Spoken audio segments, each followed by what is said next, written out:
Hello everyone, and welcome back to our Canada Immigration. In today's video, we are going to cover the most important Canada immigration news from the past 2 weeks.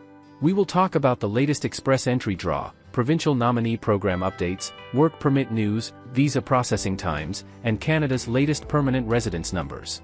So, if you are planning to study, work, or apply for permanent residence in Canada, make sure you watch this video until the end. Let's get started. Let's start with the latest express entry news. On August 17, 2026, Canada conducted another express entry draw under the Provincial Nominee Program, or PNP. In this draw, 442 candidates received invitations to apply for permanent residence. The minimum CRS score was 760. This was lower than the previous PNP draw on August 4, when the CRS cutoff was 768 and 507 invitations were issued. A very important point for candidates is that a provincial nomination can provide 600 additional CRS points under express entry.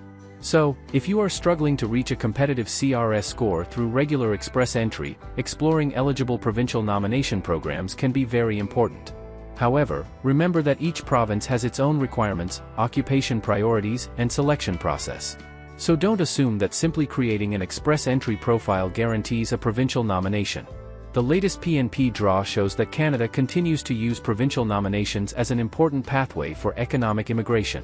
Another important development we have seen recently is the continued use of category-based express entry selections.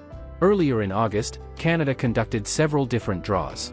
There was a Canadian Experience Class draw, a French Language Proficiency draw, and a Transport Occupations draw. The transport category was particularly interesting because Canada invited 300 candidates with a CRS cutoff of 470. Before that, the French language draw invited 5,000 candidates at a CRS score of 391, while the Canadian Experience Class draw invited 3,000 candidates at 516 CRS. This tells us something important. Canada is not relying on just one type of express entry draw. Instead, IRCC is continuing to target specific groups based on Canada's immigration priorities, including Canadian work experience, French language ability, and certain occupations.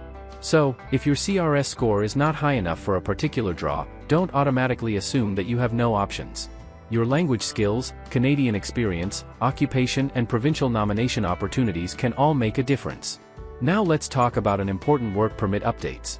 The federal government has introduced a temporary public policy for certain workers in Manitoba.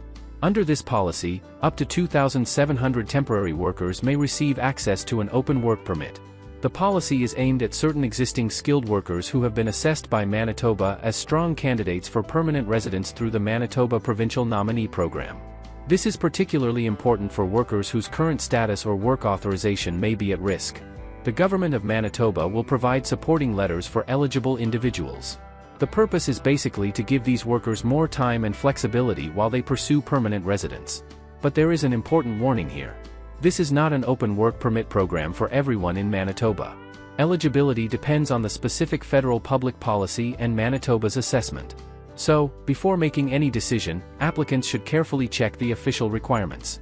Now let's move to one of the biggest immigration stories from the past 2 weeks. According to the latest IRCC data, Canada had admitted around 182,100 new permanent residents by the end of June 2026. That represents approximately 40.8% of the effective annual target of 446,000, when the additional special initiatives are included. This means Canada is currently behind the pace needed to reach its overall 2026 immigration objective. The situation is particularly important for economic immigration because Canada is trying to balance immigration with labor market needs.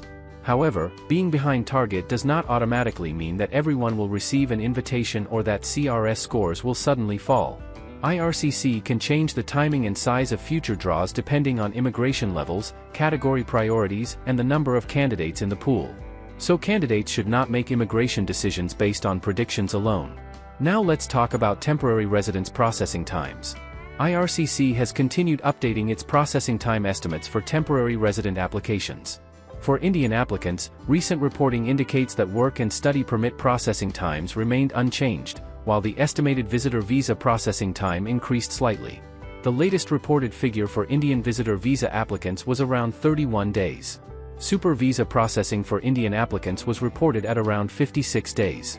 But remember, these are estimates. Actual processing time can be different depending on the application, documents, biometrics, security checks, and the volume of applications being processed. So, if you are planning to travel to Canada or start a study program, don't wait until the last minute to submit your application. Another important point for students and temporary workers is Canada's broader immigration strategy. Canada has been working to reduce the size of its temporary population.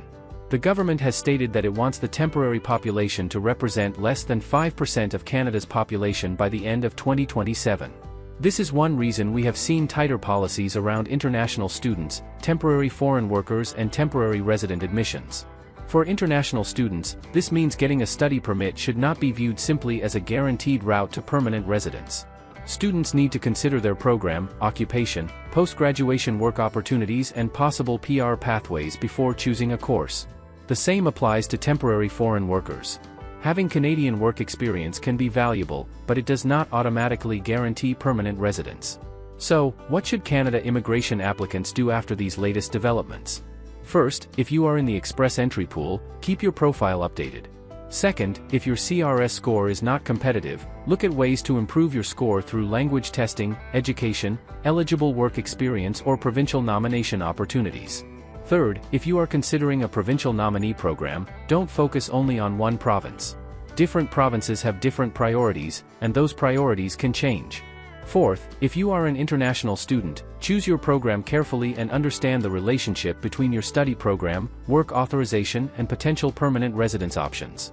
And finally, always check official IRCC and provincial government information before submitting an application or making a major immigration decision. So, that's your Canada Immigration Weekly Update for this week. The biggest developments are the latest PNP Express Entry draw with 442 invitations at CRS 760. Continued category-based express entry selections, the Manitoba Work Permit Initiative for up to 2,700 workers, updated temporary visa processing information, and Canada's current pace toward its 2026 permanent residence targets. If you found this update useful, don't forget to like the video, subscribe to the channel, and turn on notifications. For more Canada immigration updates, express entry draws, PNP news, work permits, and study permit updates, stay connected. Thanks for watching, and we'll see you in the next Canada Immigration Weekly Update.